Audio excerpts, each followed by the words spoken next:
Uh, After I had talked to Renato Ambrosini, who at the time was running the factory, I knew we could correspond pretty good. So Tony and I arranged for me to go over and pick up the car at the factory, which was great because I got to know Ambrosini better, and I got around the factory to see what they were doing and all.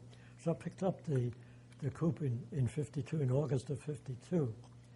And to break it in, I drove all over Europe with an Italian license plate on it, which came in pretty good for me at one point. And I might as well mention that to you. I was going through, first from Italy through Austria into Germany, where I was visiting another friend from the New England region, Lem Ladd, whose car today still races here as the Ladd Special he had built with a Ford engine in it. And I stayed with him for a little while. And then I visited Dean Bedford, who also raced in the 48 race. He was stationed in the army in Munich. And then from Munich down, I was going to Vienna, and not realizing that the way to Vienna from, had to go through the Russian zone.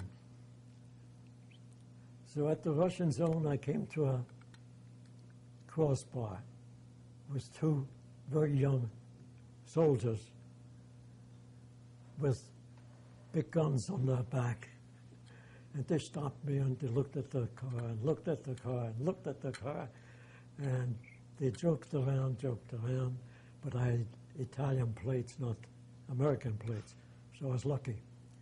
So eventually it turned out that one of them kept on pointing at the bar. And I couldn't figure out why he's pointing at the bar. And then he kept on pointing a little lower and a little lower. And I said, oh, he wants me to go under the bar. Under the bar. Well, I did. I drove right under the bar into the American zone. And the two soldiers in the back there just had a good time. They were standing. I saw them in my mirror. They were standing and jumping around and clapping their hands, and they were awful happy that I went under it. And it's understandable because the car was slightly below my shoulder when I stood next to it. It was a very low car.